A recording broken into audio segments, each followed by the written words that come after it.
Hello and welcome to the Halloween special of WalterTheGermanyBall. Now, it has been exactly 1 year since FilMask Reviews was created, and I'm really happy that it's been such a long time and we've had so many fun experiences in this series. So to celebrate the spookiest day of the year, I'll be going over a very big set of horror movies. Now, most horror movies I like are slashers, typical movies from the 70s or 80s. That's most of what I watch. But there are a ton of films from the vampire we all know and love, the damned from Bram, Dracula. Now, I won't be going over every Dracula movie necessarily, so let me first lay out the films I will not be going over. First up, Nosferatu films, since I consider him his own entity and he already got his own video back at the beginning of this month. Abbott and Costello Meet Frankenstein and House of Frankenstein, because they don't even have Dracula in their title and he plays kind of a minor role. Spanish Dracula, because it's very similar to the 1931 version, and I just didn't feel like reviewing the same movie twice. Then we have any of the comedy movies. Now, Monster Squad, Dracula Dead and Loving It, Love at First Bite, Blackula, these sort of spin-off ones that are either, not completely horror or not completely Dracula, or straight up comedy movies and spoofs that I will not be going over.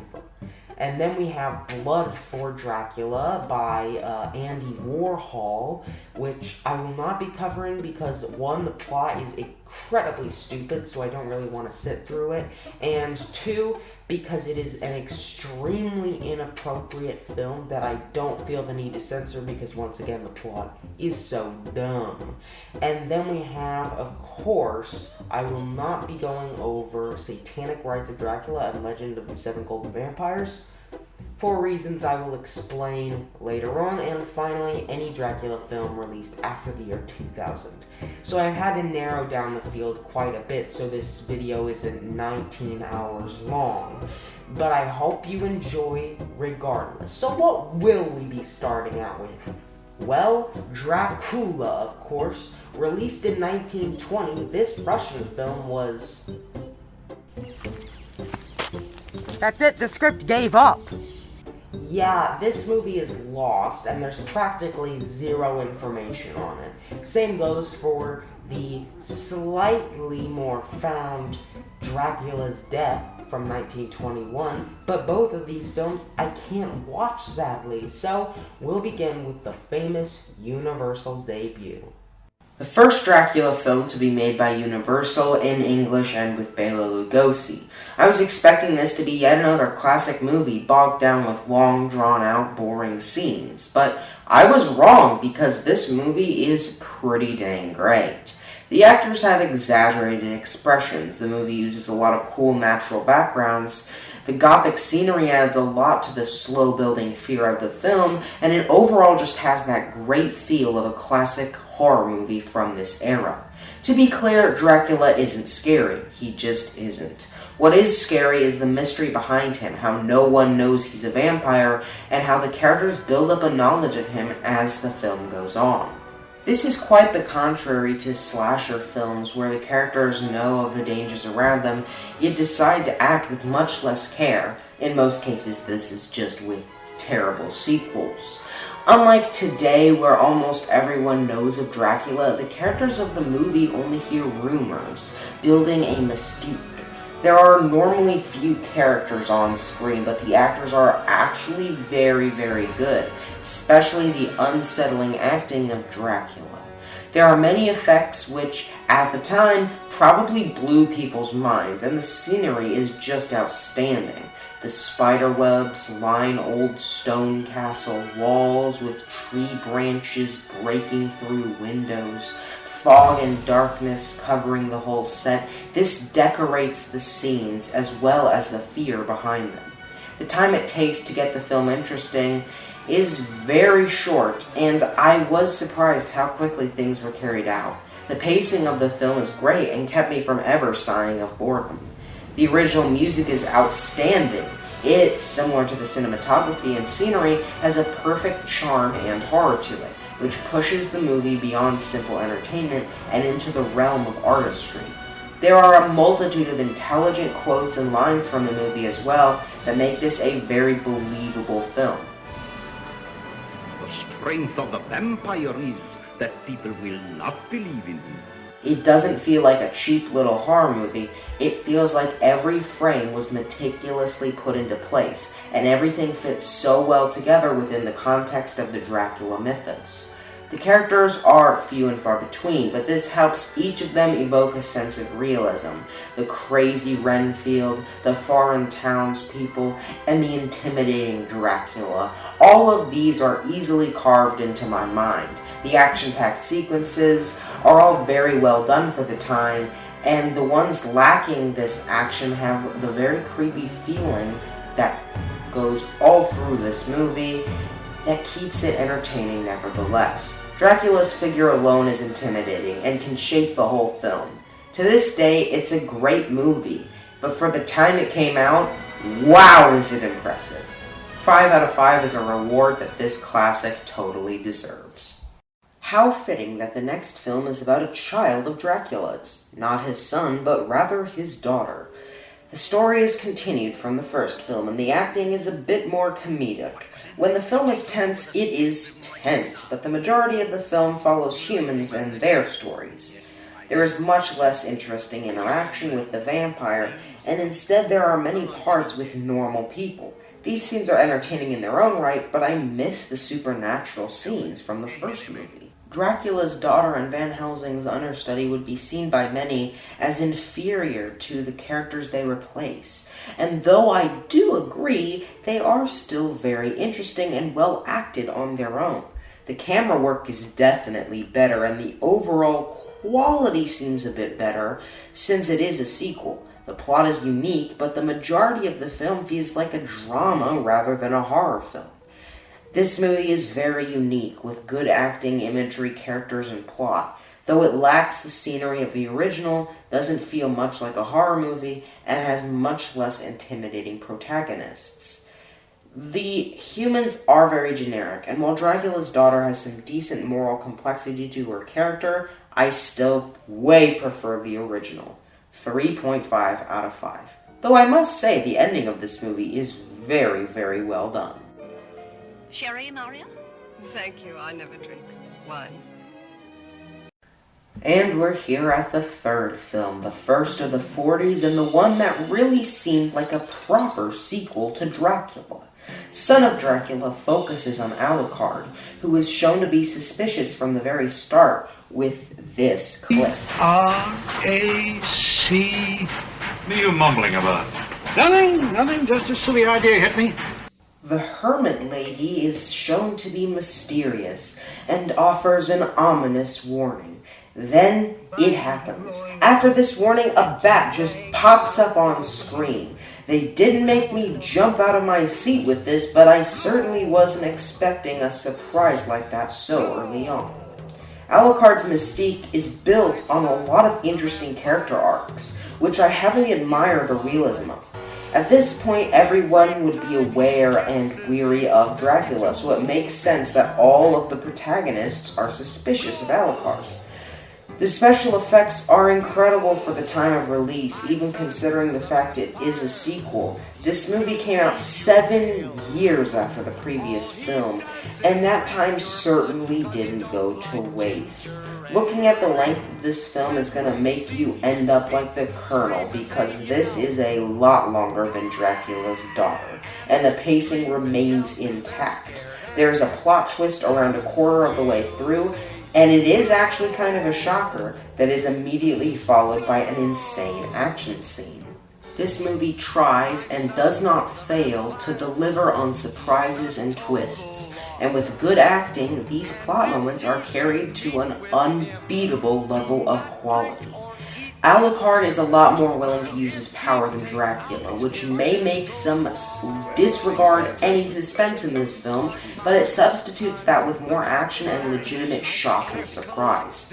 For the most part, I was heavily interested in the stories of the human characters, which made that extra length feel necessary to tie up all the storylines. The music makes those surprising and interesting action moments all the better. The score is similar to the first two, but with more of a booming orchestra when needed. The ending takes after the rest of the movie and doesn't disappoint, being very high octane with a lot of interesting shots and cinematography that helps make it stand out to this day as a great climax. At the end of the day, the shot structure, characterization, atmosphere, action, and plot of the movie are all strong enough to push it towards the top of all Dracula films, being such a great film that a 5 out of 5 score is necessary. House of Dracula is a very interesting entry in the series. As the last film from Universal that I'm even willing to consider a Dracula movie, it still stretches that title quite a bit. This is a crossover with all of the classic ideas of a monster movie, including the Wolfman, Frankenstein, Dracula, a mad doctor, an angry mob, and crazy science experiments. If you want a right and proper homage to this franchise, look no further than House of Dracula, because it really does a great job blending these cliches. It's a fun little movie that gets done with everything it needs to in only an hour, which makes it a lot easier to watch than many other cheesy movies like this. The way it explores the idea of vampirism and lycany being psychological conditions that can be cured are shockingly intelligent and really cool ideas that stick out. It's a great central theme that pushes the movie to an even higher standard. The effects are pretty lazy and amateur, and a lot of the acting doesn't stick out whatsoever. There are some pretty memorable and cool shots and locations that help make this a less forgettable experience, but at the end of the day, you really can't expect much from this film. It's an extremely campy movie that doesn't really include much of the titular vampire and doesn't try to surround you with some masterful story, characters, or atmosphere. It's not even very scary either, but with the interesting action, really fun theme, and overall entertainment value mixed with a great pacing, it is not that bad. If you're looking for a damn fine cheesy flick, this is one of the first recommendations that comes to mind for me, and I definitely recommend checking it out in general as a very weird but still pretty neat little bit of cinematic history. It's a lame crossover and a lame Dracula movie, but a fun movie and a great general blast to the past. 3 out of 5. Now that we've covered the Universal era of Dracula, it's time we move on to a rare version of Dracula from Turkey titled Dracula Istanbul or Dracula in Istanbul. I apologize ahead of time because I'm using a translated version with subtitles, so in case I misunderstood some of the things that they say in the movie, I'm sorry, I don't speak Turkish. Dracula Istanbul or Dracula in Istanbul is a very interesting and very different film than many of the ones I plan to talk about. It's one of the few that is exclusively available in a language that I don't understand, being a Turkish film. Luckily, this rare film has been put online with full English subtitles that are pretty damn funny, and also, hopefully, at least somewhat accurate, so I can still review it tonight. It's a very interesting take on Dracula, with many things being changed and also a lot of things remaining faithful to previous films. It's funny because all the actors and language being Turkish and centered around Turkish culture makes it feel super unique and different, but at the end of the day, if you look at the movie by itself, it really isn't very original.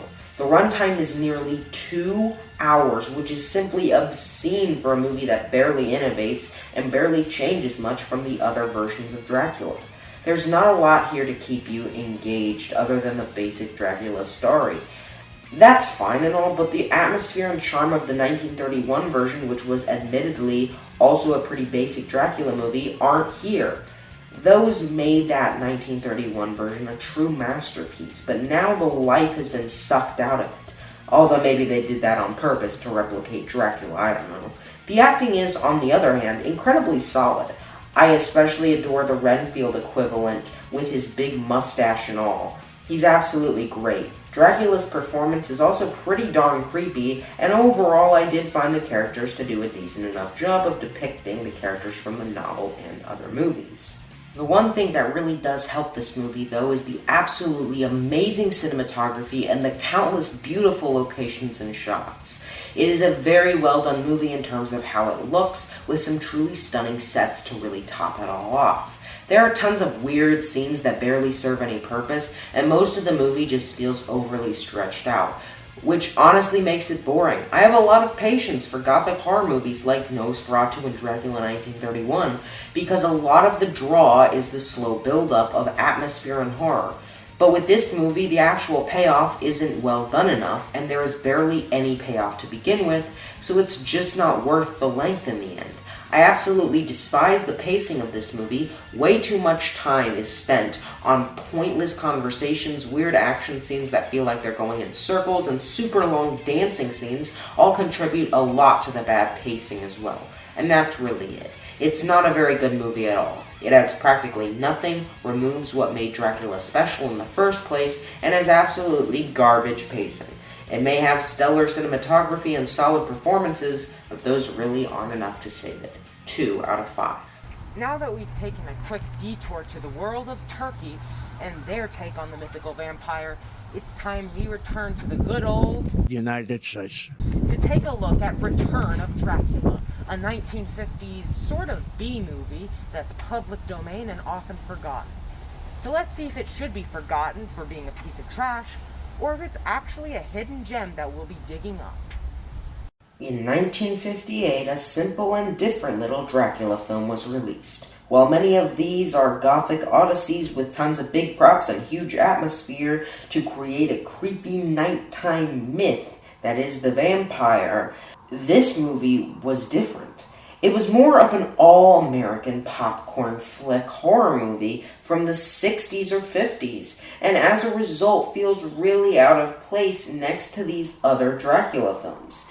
It's not so much of a Dracula movie, more of a horror movie with a Dracula and vampire theme. The characters are really likable and fun, each of them still being sort of typical for this kind of movie, but still they're charismatic and interesting enough to watch. The motivations of Rachel are very admirable, so it makes it really sad when her goals become twisted onto her, and it leads to a lot of pain for her and everyone she cares about.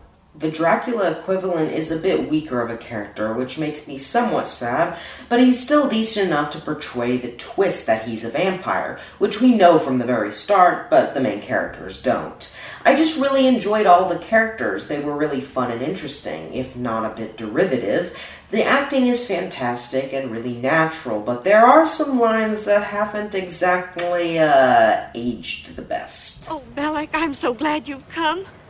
I had my misgivings. I'll have to admit I did. But it's going to be fine having a man in the house again.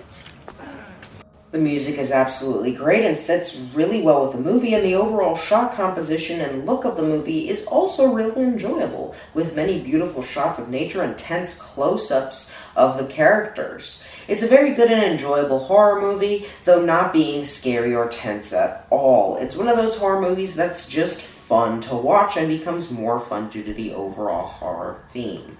It's just a simple, incredibly effective horror film from this era that deserves to be remembered more than it is as a very nice, more family-oriented entry in the franchise. Just a damn fine, fantastically made movie. 4 out of 5.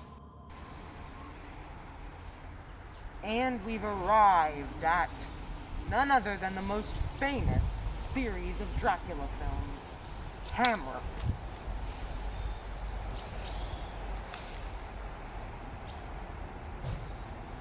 That was meant to be a hammer, and I would do a funny skit with you guys, but just roll the review. Go. The first Hammer film to come to the table is Dracula, also known as Horror of Dracula. This is the original Dracula story told in full color with lots of blood for the first time. It was pretty hardcore and awesome for the time, but does it hold up today as well as the original Dracula films, or is it in fact quite overrated? Well, I'm sorry to say, but you aren't getting any hot takes from me on this one, because it is an undeniably excellent piece of cinema. The characters are captivating as hell, with great spins bringing new levels of complexity to these classic, common characters. Van Helsing is a great rival for Dracula once again, and with an incredibly satisfying performance by Peter Cushing, it really does propel the struggle between good and evil to a whole different level of creativity. Dracula is played by Christopher Lee in one of the greatest ever portrayals of the vampire, and there was quite a bit of competition for that title. While Dracula isn't in the film as much as many may have liked him to be, every single second with him on screen is absolutely splendid. The atmosphere of gothic horror and mystery of Dracula is beyond anything else we've ever seen, with some of the most iconic shots, landscapes, and lines of dialogue helping to make this really the ultimate spooky movie. The planning and development of Arthur and Van Helsing is enough of a dynamic by itself to make this a fantastic film even when Dracula is absent. Tanya is one of the best characters in any of these movies, though, and yet I rarely hear anyone talk about her. She's a great representation of the confused fear we all feel in the presence of Dracula. None of us truly understand the vampire or the mythical evil behind it, and her youthful confusion helps to perfectly channel how we feel into one character. And the actor also did a phenomenal job portraying this, especially at such a young age. The makeup effects are another unsung hero of this film. When we see Jonathan's disgusting corpse, when they place the crucifix on her face and then take it away and it leaves a burn, and when Dracula frickin' decomposes into a disgusting skeleton, oh my god. The effort behind the writing and plot elements combined with the actual practice of this film's creation are enough to really make it a formidable Dracula film. I really enjoyed this movie because it did a fantastic job of innovating Dracula, remaking previous cliches, and also inventing completely new stuff that may not have ever been considered for Dracula. An absolutely amazing film, no matter how you look at it, without a doubt. 5 out of 5. After the remake of the classic Dracula story took the world by storm, Hammer realized this success could easily lead to a ginormous line of sequels. Like seriously, 8 whole movies were made by Hammer to capitalize on the success of this remake, which really stands as a testament to how popular Dracula as a whole is. Brides of Dracula is a very interesting specimen in this line of sequels. Most of these sequels are going to involve Dracula being brought back from the dead over and over again. But here, we move on to a completely different vampire. Though Dracula is in the title, this technically isn't Dracula himself. He's no longer played by Christopher Lee, and the absence of Lee is probably the greatest issue with this film. We have Cushing return once again as Van Helsing, but with a great new flavor to him. The vampire here is pretty intimidating and does the job, but the setup of the film around him is definitely great and really original. His mother locking him up seems like a horrific, inhumane act to the female lead, which gets her to let him free. But this care for others ends up being her downfall, as he ends up being a creature of pure evil. The middle of this is very interesting in how it not only fleshes out Dracula, but the humanity around his victims, showing you more of the toll his actions have on the people around him. It's a great way of making him scarier, while also making the plot even more emotional. The ending is also amazing. Having Van Helsing suddenly bitten by a vampire bride in an insane twist really caught me off guard. And then having him burn and heal the wound like he's Bear Grylls or something is just awesome. He combines all the different methods of killing vampires through the film, but especially in this final bombastic action scene. He's the star of the show and really does a great job of rushing around and fighting his foes in creative ways. I mean, the ending literally has him using a windmill to create a giant crucifix to kill the main vampire. How is that not one of the coolest things ever? Brides of Dracula may not have Lee or some of the familiar Hammer Dracula concepts, but it makes up for that with great characters, original concepts, masterful action scenes, and commendable writing. 5 out of 5. After the weird little detour that was Brides of Dracula, we got Christopher Lee finally returning as Dracula in Dracula, Prince of Darkness, one of the slowest Dracula movies. Prince of Darkness was what people really wanted to see, a true resurrection of the Hammer Dracula they knew and loved. The plot follows new characters who are inexperienced travelers, which majorly helps it in the department of innovating.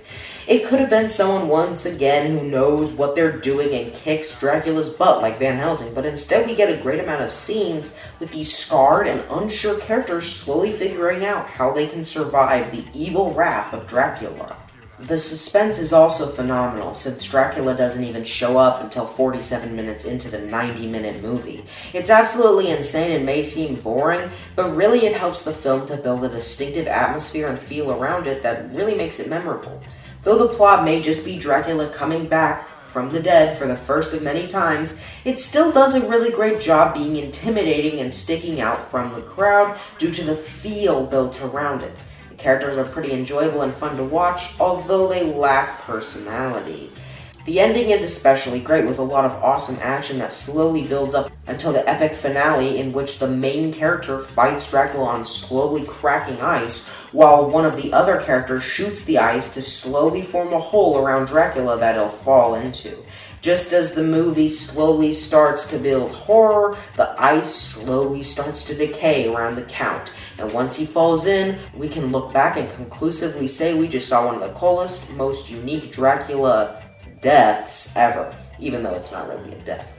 In the end, it's a pretty basic, but really fun and really solid sequel that also excels by having no dialogue for Dracula, which I always liked in these Hammer movies. I felt Dracula was best when he was a more silent and intimidating, except for when he was trying to act natural. Bela Lugosi is the major exception to this, as he did an amazing physical, emotional, and vocal performance, but Christopher Lee feels to me like a great visual and physical actor as Dracula, but not as good in a vocal sense. I think that while many attack the film for that, it ends up actually making Dracula even scarier. 4 out of 5. Dracula Has Risen from the Grave is another film where Dracula comes back from, you guessed it, the grave. It's not necessarily being derivative of the last film that hurts this film's opening, it's how goddamn stupid it is. It makes no sense how convenient it is that this priest fell right onto the sheet of ice, cracked it open, and managed to bleed right onto Dracula's mouth. Prince of Darkness did a way better job opening up and having a fantastic, horrifying return of Dracula. Nevertheless, the rest of this movie isn't nearly as stupid, so it's not a big deal. The main focus of this, like in Dracula's Daughter, is the human characters and their stories. It did end up finding them more interesting than that of Dracula's Daughter upon examining the themes of the story further, but upon first glance, it isn't exactly the most engaging story. The main theme of this film is religion, and it does a really good job depicting how it can divide people and cause conflict among family members, especially by killing Dracula by impaling him on a cross. The movie is absolutely brutal, with tons of awesome effects showing gore and horrific scenes. When Dracula does get impaled on that cross, we see his broken spinal cord sticking out of his chest a little bit. The characters are pretty interesting, like I said. They're not the best out there. They did help keep me engaged in most of the scenes that didn't have Dracula. But the major thing that makes this film a success is, without a doubt, the atmosphere. It's not relying on suspense anymore, it just has some of the scariest, most beautiful, and macabre sets that create memorable, chilling scenes nearly as often as the 1931 classic, which is very hard to achieve, so kudos to the set designers. Overall, it's a good movie that's admirable for bringing a more interesting plot into the mix, and it does a good job with the effects and sets too. Which is like saying it did a good job showing blood. All these movies can do a good job with those, but I only really mention it here because it's so good that I can't ignore it. 4.5 out of 5. Taste the Blood of Dracula is the hardest film in the Dracula category that I've had to speak about yet. It's really odd and doesn't make much sense to me, in all honesty. It's a movie that feels like it's shocking just for the sake of being shocking, and a lot of it is really dumb as a result.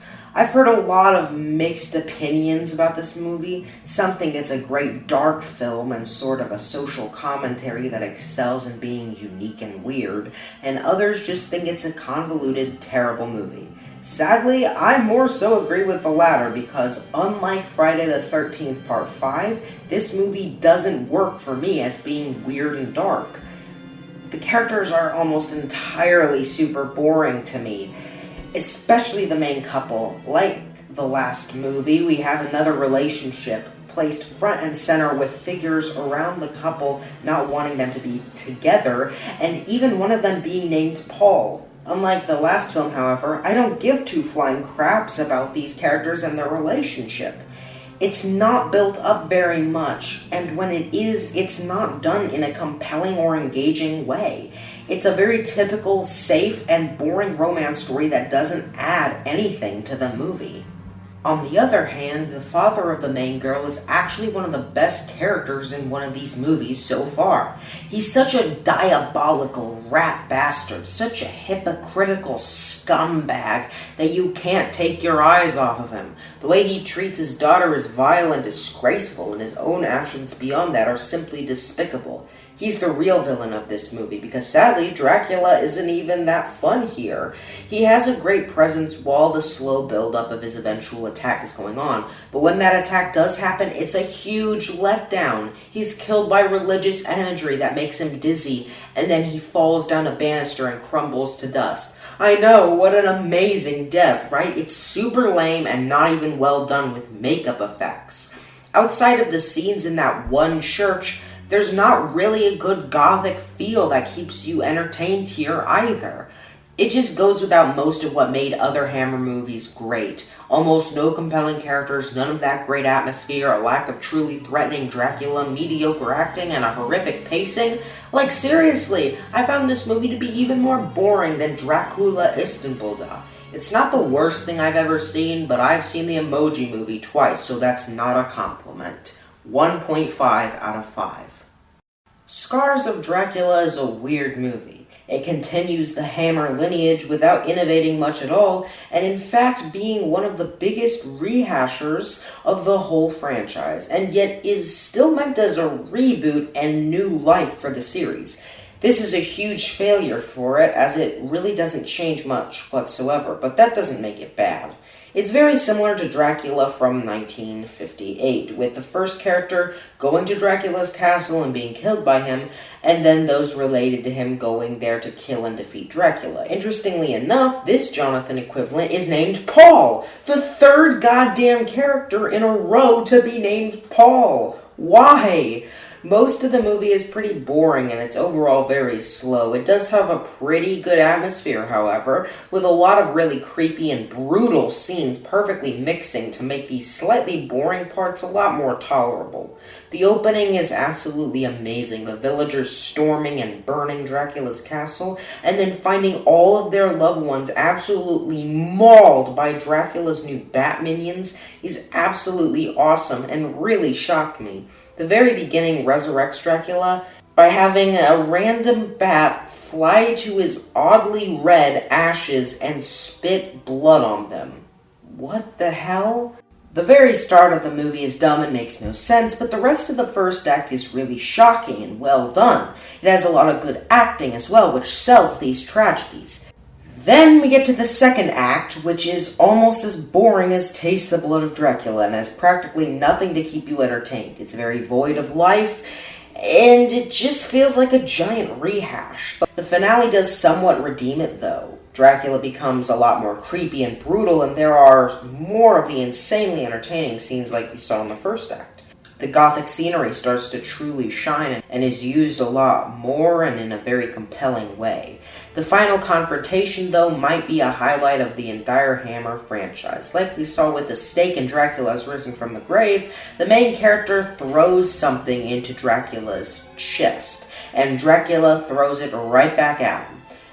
This would have been awesome already, though it would have been the second time, but instead we get a huge twist. As Dracula slowly gets ready to throw the spear back at the hero, lightning comes down and strikes the spear, lighting Dracula on fire. It's shocking and awesome.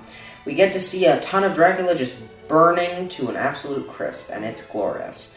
A fantastic ending to a movie that does bring back many good aspects, but fails in terms of being different and consistent. 3.5 out of 5. You know, now that we've gone over most of the Hammer horror films, which were made in the UK, where I am right now, it's time we take a little detour to the world of Count Dracula.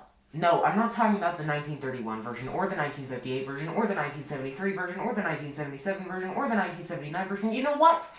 There are too many movies called Count Dracula or Dracula.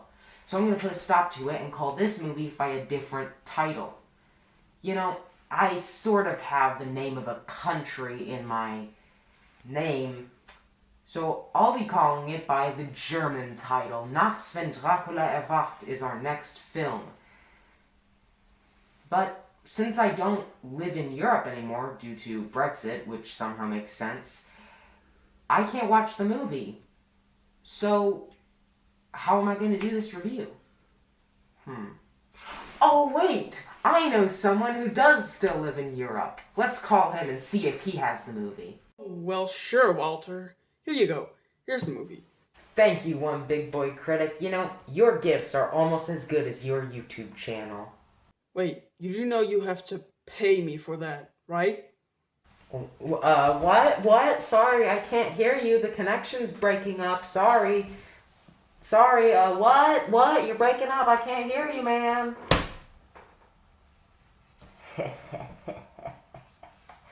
I avoided giving him my money just as well as I avoided the IRS. Nachts wenn Dracula erwacht is going to be one of the easier ones for me to talk about here. It's the same old Dracula story again with very little change from the other versions we've gone over. Lee plays Dracula here despite no involvement from Hammer, and he does a great job of selling the character as always, but the design of Dracula is absolutely ridiculous. It takes away quite a bit of the fear, but it isn't the worst thing in the world either. Klaus Kinski also plays Renfield and makes him a completely horrifying character in every sense of the word, doing just as well as the Renfield from the original 1931 version if you ask me, which is a big compliment. It's kind of cool that the guy who played Orlok in the Nosferatu remake also starred in a normal Dracula movie just 9 years before. The characters outside of Dracula, Renfield and Van Helsing, don't have very compelling acting and they aren't interesting whatsoever if I'm being honest. They just simply don't keep me engaged, and with this movie, which is built entirely around suspense and characterization, it falls flat. The suspense is a huge problem for the movie. I love when movies pull it off well and are able to be made more creepy and tense due to their slow nature, but this movie just takes it way too far and ends up feeling boring. There is a distinction to be made between suspenseful and flat-out monotonous, and this movie didn't really understand that. The scenery is pretty nice, and there are some horror scenes that stick out, but in the end, this movie doesn't succeed at much, and the bad pacing and weird, cheesy camera zooms really don't help it. 2.5 out of 5. And now that I've given you a brief look into the world of 70s Dracula films that rehash the same original Dracula story over and over again, it's time we move back to Hammer, who decided to reboot their Dracula series in the early 70s and have these films actually take place in the 70s rather than the typical time period that Dracula films take place in. So, these movies are some of the weirdest ones, so take a look. Here's a clip.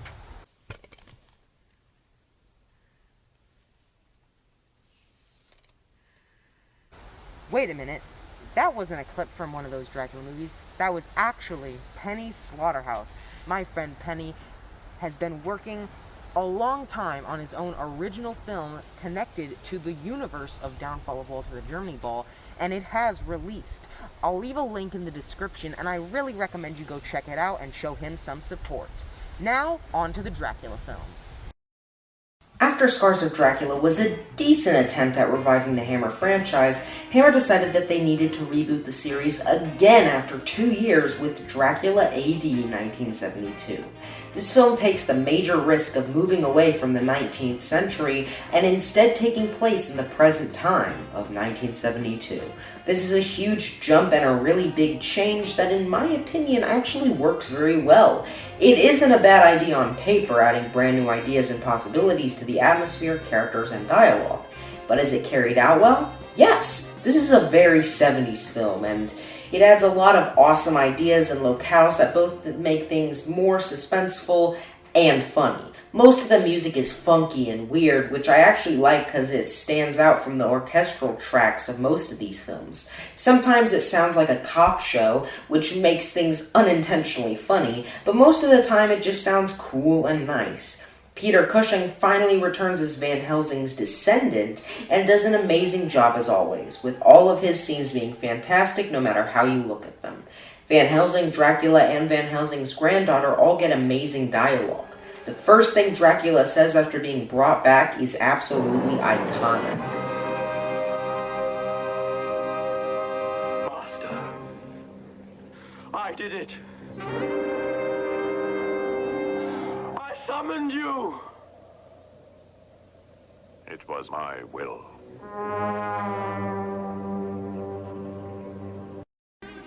And many lines from Van Helsing's granddaughter will remain in my mind forever.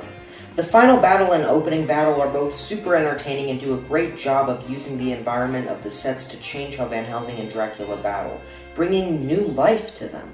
There are some weirder performances in a few scenes, specifically at the start, that drag on a bit too much, but overall, the movie brings many risks to bring new life to the series, succeeding in bringing back the characters we all love and giving great new fight scenes along with memorable dialogue to really excel. 4 out of 5. Now, we have the final 2 Dracula Hammer films, but with these, I don't have the ability to review them here. The first one, Satanic Rites of Dracula, is technically a horror movie, but also combines elements of spy movies, action, and sci-fi. It's absolutely crazy and really complex in comparison to the other films, and it's also complicated in terms of quality, so I'll be saving that for a future video. And the final Hammer film, Legend of the Seven Golden Vampires, is a martial arts movie with only a little bit of Dracula, so that will also be in a separate video. Sorry about that. And there you have Hammer. I'm really sorry I had to separate those last 2 from the crowd, but I hope you understand. Next up, we have 2 British made-for-TV films. One that I'll be naming the Dan Curtis film, and the other, the 1977 version. We'll begin with Dan Curtis's Dracula from 1973. A very interesting portrayal of Dracula indeed, being the first one I'm covering that was made for TV. It also does not star a very famous iteration of Dracula, with Jack Palance playing him rather than Lee. And this is actually a huge strength for the film, as Palance portrays Dracula in an absolutely amazing way. He perfectly showcases the new emotions behind Dracula. You see, this movie makes Dracula a lot less of just an evil bastard, and more of a sympathetic villain who you feel bad for. The emotion shown by Palance's facial expressions alone are absolutely phenomenal. He does a really great job bringing something new to the table. Apart from this, the film is normal Dracula's story that we know once again, but done in a far more entertaining and complex way than the Turkish or 1970 versions, which makes it a formidable contender in the ring of regular Dracula films. I have already talked about the other versions of Dracula, so there's really not much to say here other than what sets this version apart. And once again, the biggest thing that does set it apart is Jack Palance. Dracula is also a lot more ruthless with his movements and abilities. He moves in a foreboding, intense, and intimidating way. By simply walking around, you know he owns the place. He's in control now. He's also a lot harder to kill now, needing to be burnt with sunlight from all around the room and then severely impaled through the chest with a spear, leaving him to rot in the sun. Like, geez. He's really powerful now. I like most of the Hammer films, but it does feel like they just kept trying to add new weaknesses for Dracula, which took away from much of his intimidating stature. Here, Dracula is the boss and is not so easily vanquished. Once again, it just comes down to balance, literally being one of the greatest portrayals of Dracula ever, which makes this great and well worth your time. 5 out of 5. Next up, we have the film which I have the least to say about, the BBC Dracula from 1977. What an interesting movie. It has practically no innovation outside of the longest runtime yet and being extremely faithful to the book. The portrayal of Dracula is pretty well done and intimidating, but no one is going to really remember this performance as a classic for generations. It's a good job, but there's simply no contest between the acting here and any of the more famous Dracula films. There aren't a ton of interesting new themes either. This is strictly the driest form of the Dracula story possible. It is 100% loyal to the original vision of Bram Stoker, which I appreciate, but that also sucks any true unique value of this film dry. The 1931 version had amazing sets, Bela Lugosi, fantastic music, awesome dialogue, and an unbeatable atmosphere. The 1958 version had Christopher Lee, Peter Cushing, amazing makeup effects, awesome action, and compelling characters. The Turkish version has funny mustache Renfield and Dracula dialogue that sounds really romantic towards Jonathan out of context. The 1970 version has Christopher Lee at the very least, and the 73 version has an amazing Dracula performance, great horror, absolutely kick-butt action, and really distinctive themes. All of these films, even the worst ones, add something to the basic Dracula story, which you really need to do. To be fair, there are weird effects and other changes to the original Dracula story, but they're mostly minor. This is fine and all, but you still need to have something to set you apart. It really doesn't try to stick out from the crowd, and considering how every Dracula movie after Hammer was just the original Dracula tale retold over and over, that's a huge issue. Just 4 years before and 2 years later, we had further retellings. So what's the point of this movie even existing if it just does the same thing over again? Also, it's 2 hours and 30 minutes. That's absolutely insane. That makes it the longest Dracula movie ever, and it doesn't really have much to say. Everything it has to show you has been shown before and in a far more interesting way. So what's the point of wasting 2.5 hours of your time on this earth to watch another iteration of the same old story, but without any unique attributes to keep things fresh? It's not an awful movie, but really not one that you should give a flying crap about whatsoever. So I think this score might be a little harsh, but no matter what number comes before the almighty 5, you know I don't recommend wasting your time on this absolute snooze fest. 2 out of 5. And next, we have the final Dracula film of the 70s, the decade with more Dracula movies than any other to my knowledge, starring Frank Langella. So, let's talk about the Langella Dracula. Interestingly enough, House of Dracula wasn't technically the final Dracula film made by Universal. It only took them over 50 years, but in 1979, the film giant decided to return to the count that made them such a formidable force. In an outing that was met with really poor review scores. This is surprising to say the least, but you know me, if there's one person who usually doesn't agree with Rotten Tomatoes on hating a movie, it's me.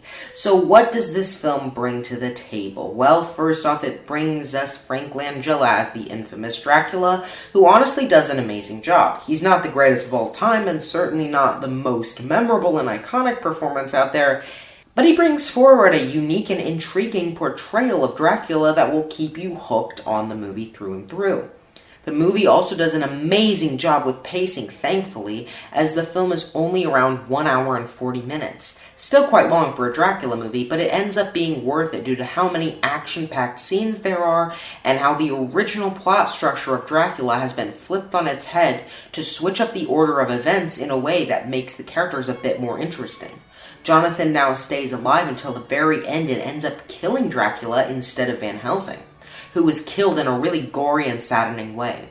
He's a bit more morally complex, having a weird personality that really unsettles me and making you question if he's really who we should be worried for, or if Dracula's curse will befall him in his easily manipulatable ways. Dracula's bride this time ends up being Van Helsing's daughter, and the scene where they kill her in a really awesome way is possibly a highlight of any of these movies. I was sitting there in awe at the awesome death they gave her, but then absolutely destroyed emotionally when Van Helsing started crying and I realized that he just killed his daughter! The movie isn't afraid to try new things, which is always pretty admirable. But it's even better when they're actually good additions to the film that feel necessary. And if you think improvements to pacing, new complex character development, great performances from Langella and Donald Pleasance, an awesome lighting and atmosphere that distinguishes the movie, a great soundtrack by John Williams, and awesome action scenes are necessary, then I think you might agree with me that this amazing film deserves more than a 59% on Rotten Tomatoes. 5 out of 5.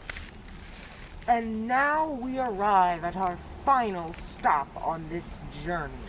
The 1992 Francis Ford Coppola directed Bram Stoker's Dracula, one of the most renowned Dracula films with a big budget, big cast, famous actors, all the stuff. It's widely known and recognized as one of the most famous Dracula films, so it'll be a bombastic way to end this review.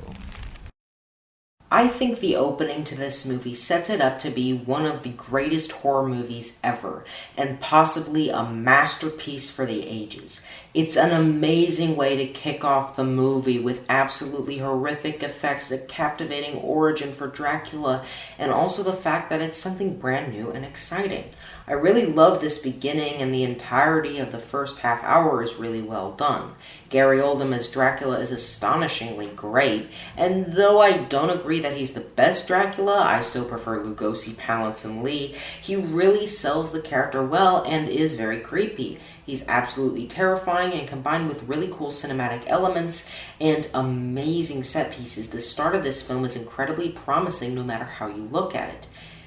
And then it falls off one of the largest cliffs in cinematic history.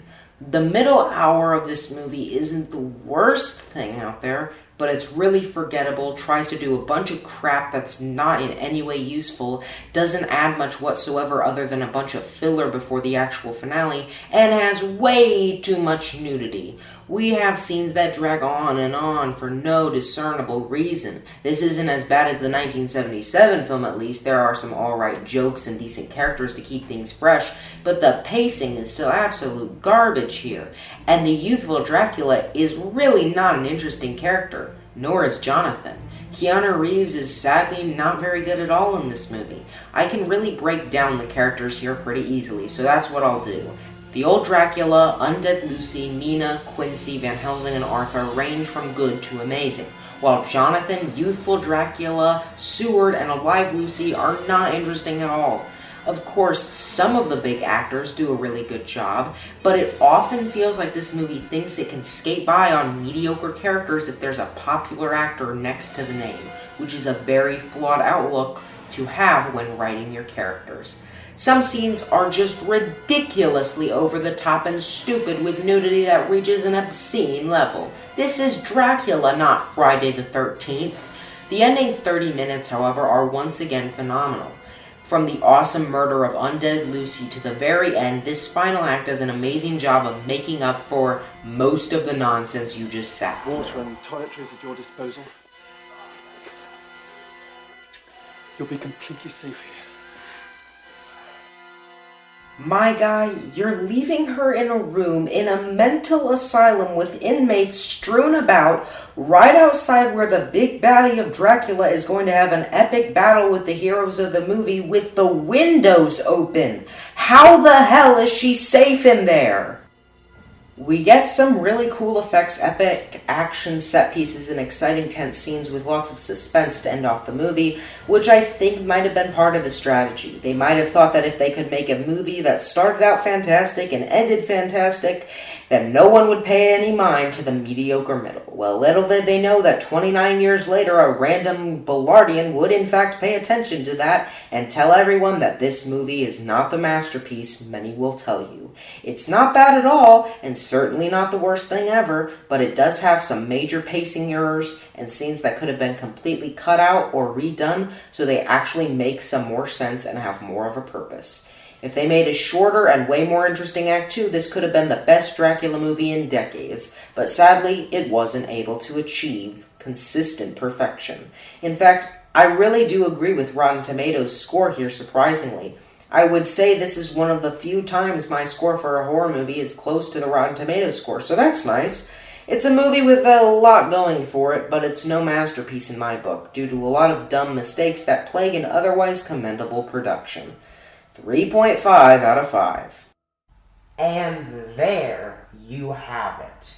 Whew, 18 movies is certainly a lot, so I hope you stuck with us through this long journey through the world of Dracula films, and I really hope you enjoyed. Dracula is a classic story that will have forever spanned generations and will continue to, I believe. So I'm really glad I got to finally cover one of the biggest horror icons of all time. And with my favorite genre being horror, I really appreciate all that Dracula has done for it. Wait. Where did my costume go? Boo. Ah! Who are you? Dracula, duh. Oh. Well, what do you want? Crap. I want to suck your blood. I mean, obviously, what did you expect? Money? Right. Just, that sounded super fake. I mean, I don't really want to. YouTuber blood is probably gross anyway. Anyway, I just needed an excuse to be here. Then why are you really here? Well, I can't tell you that. Yet. You'll have to find out for yourself later. Yeah. What a weirdo. Whatever he's up to, it's no good. Whoop. A disc? What is it? Why are there scratches all over it? Oh well, it's in better condition than my life. Let's play it.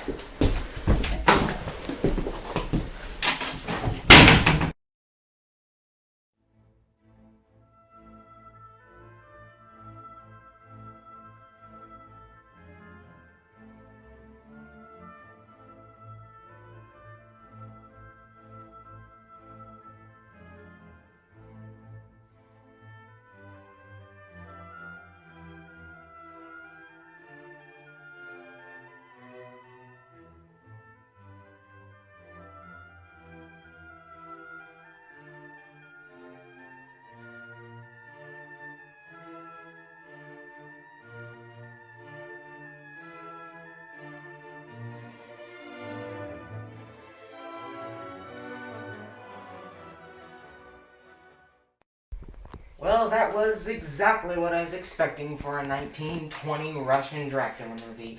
Although, that Van Helsing did look familiar. Nah, I don't know him. Anyway, what's next?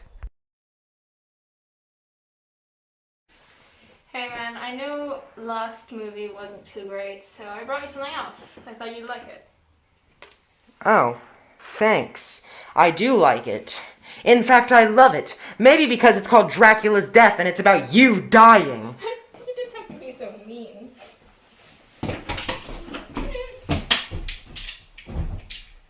Well, now I feel kind of bad. Anyway, let's watch Dracula's Death.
Well, that was pretty good for 1921 standards. Wait a minute.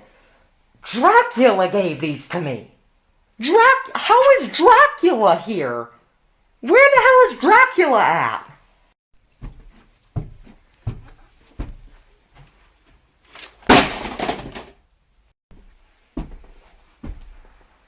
Hey.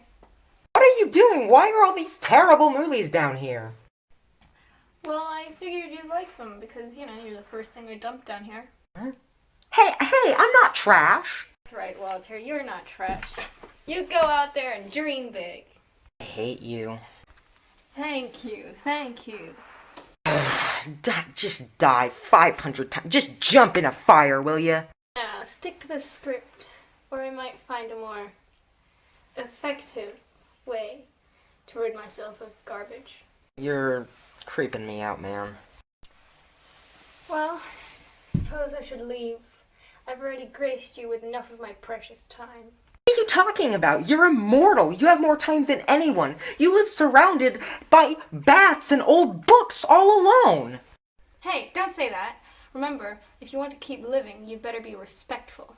Screw that. You're old and weak. You could never do anything to me. I'm saying that, and I'm over 2,000 years old. Well, let's see about that then. Ah! Well, how did you do that? Oh yeah, makes sense.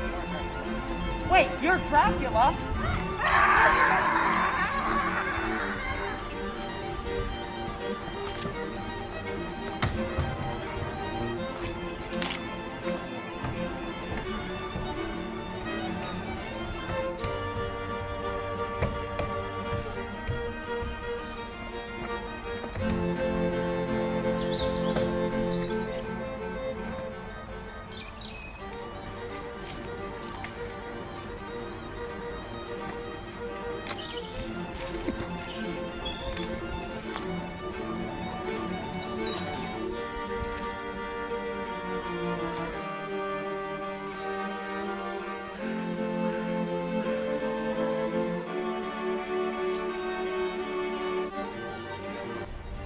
We all have our battles with those who wish to harm us.